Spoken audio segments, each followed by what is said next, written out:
Ô, reverendo, a gente prometeu no comecinho do programa que iríamos tirar 3 cartas para o povo brasileiro. Então o povo brasileiro está pedindo nesse momento, imagine o povo pedindo para você 3 cartinhas, Perfeito. reverendo, Eu vou pedir para para todos. que o que vai acontecer nos próximos meses com esse negócio de pandemia, com relação à saúde no Cenário Brasil. do Brasil, Cenário do Brasil. Economia. Economia é o cenário. Economia, o cenário. Claro que é uma forma numa forma compacta. geral. Vamos Geral. em 3 cartas, então ainda assim é compacto. Copa América, não tô brincando. Mas eu vou pedir para os nossos ouvintes, se puderem fecharem os olhos e mentalizarem a bandeira do Brasil. Ou, quando muito, aquela visão que nós temos do mapa. Do mapa do brasileiro, Do né? mapa do Brasil. Depois eu preciso contar um caso que aconteceu comigo pro reverendo esclarecer. Por favor. Vamos lá, fechem os olhos. Boa, vamos lá. Se concentrem. Criminal, cara. Se concentrem no Cruzeiro do Sul estampado, na esfera azulada, né, que representa o grande céu.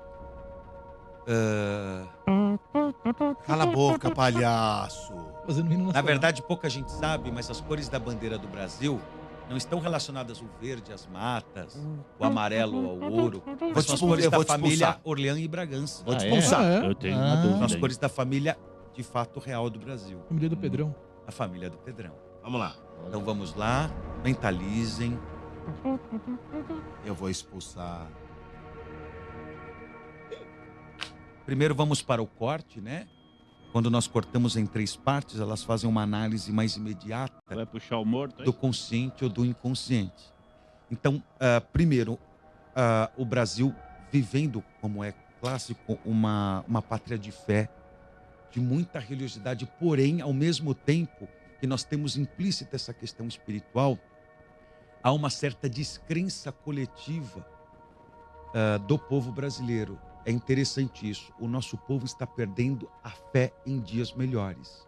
Isso que é o complicado. E isso é responsabilidade do próprio povo brasileiro, mas, sobretudo, a grande decepção vem a figura do homem, a que eu estou vendo como o atual presidente da República.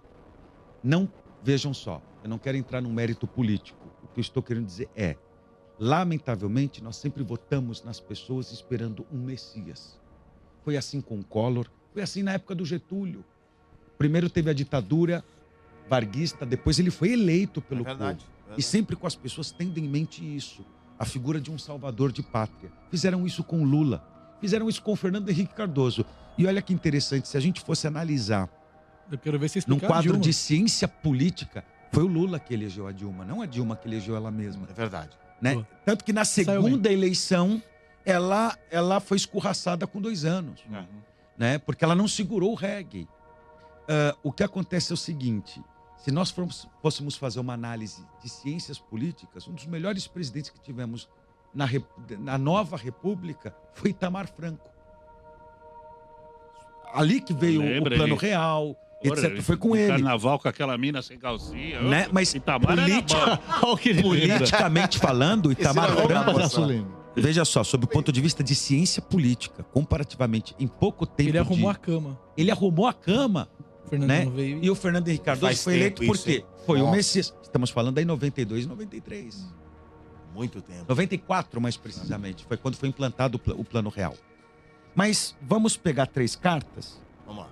Eu vou pedir para todos vocês focarem nesse instante, mirando, como o Johnny fez tão bem, colocou como marca d'água a bandeira do Brasil. de capa. Vamos mentalizar o nosso gigante adormecido, não é? Tá adormecido nisso. Lamentavelmente, palhaço. Lamentavelmente. 3 E cartas. teve essa grande decepção que as pessoas tiveram.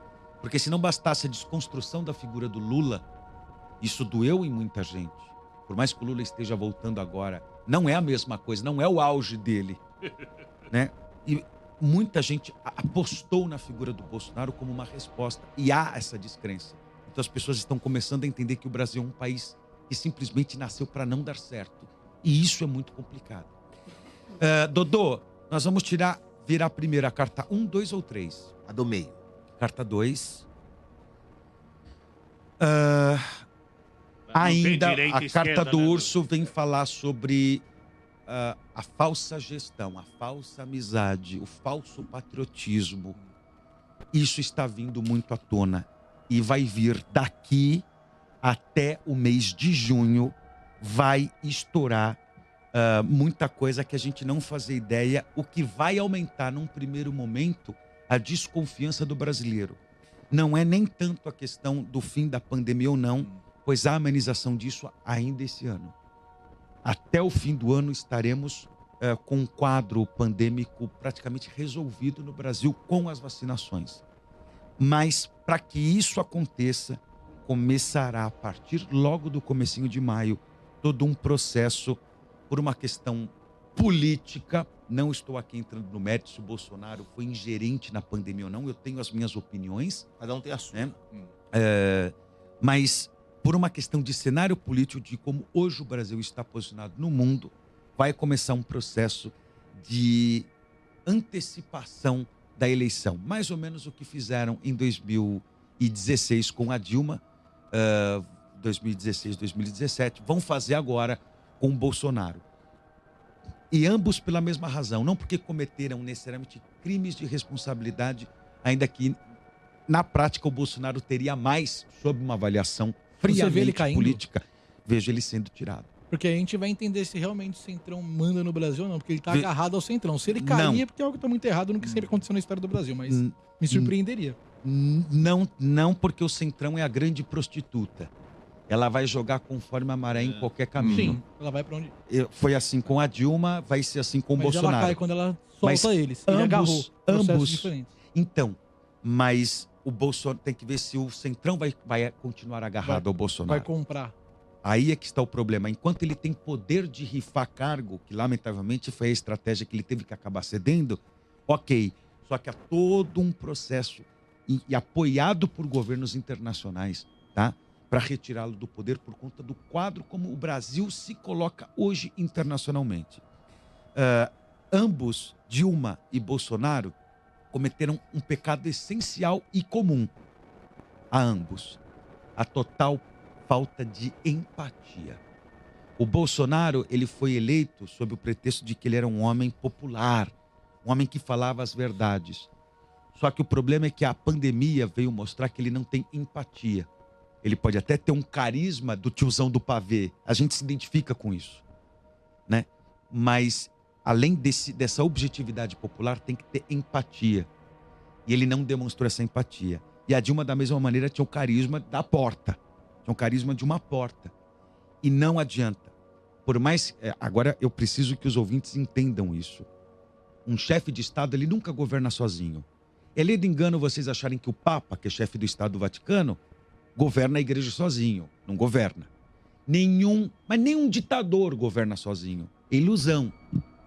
Há todo um colegiado de fatores, não só de ministérios pessoais, como inclusive de tendências sociopolíticas.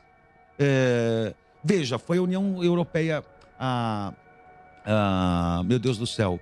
Reino Unido. Não o Reino Unido. Vai chutar a África. Não, Nigéria, antes da Rússia. Coreia. Na Austrália. Que caiu. União Soviética. União Soviética. Ainda bem que alguém aqui é politicamente gratidão informado. Segue aí, reverendo. Mas só a União Soviética cair. Esse programa tá gente, acabando. pra fechar. O que a gente viu acontecer com países comunistas? Uma China que teve que mudar o seu conceito de comunismo, que já era um pouco diferente, era maometano, mas assumiu uma economia totalmente liberal, né? Cuba cair. Então, o que eu quero que vocês entendam. Nenhuma gestão, por mais ditatorial que possa ser, ela ainda é feita sozinha. Ela tem um colegiado de fatores. Então, o que nós estamos vendo acontecer hoje? O declínio por conta desse isolamento que o Brasil está sendo colocado. O Brasil está isolado economicamente, politicamente no mundo. Nesse sentido, um governante, ele se vende pelo carisma dele. E carisma envolve empatia. Por pior que seja, e desculpe, eu sou totalmente anti-PT, não me aprecia a figura do Lula, mas eu tenho que concordar com o filósofo o Pondé, num artigo que ele fez para a Folha. Tudo indica que se o Lula estivesse passando pelo caos da pandemia, no lugar do Bolsonaro, ele ainda teria se saído um pouco melhor, mas a gente não tem como fazer uma investigação científica disso. Você pode discutir a honestidade do Lula, como o país inteiro discute. Agora, o carisma... O quanto ele é político, isso não se discute. E isso, para um chefe de Estado, é essencial, considerando que 50% de um chefe de Estado é a vitrine da imagem que ele vende para o mundo. Bernardo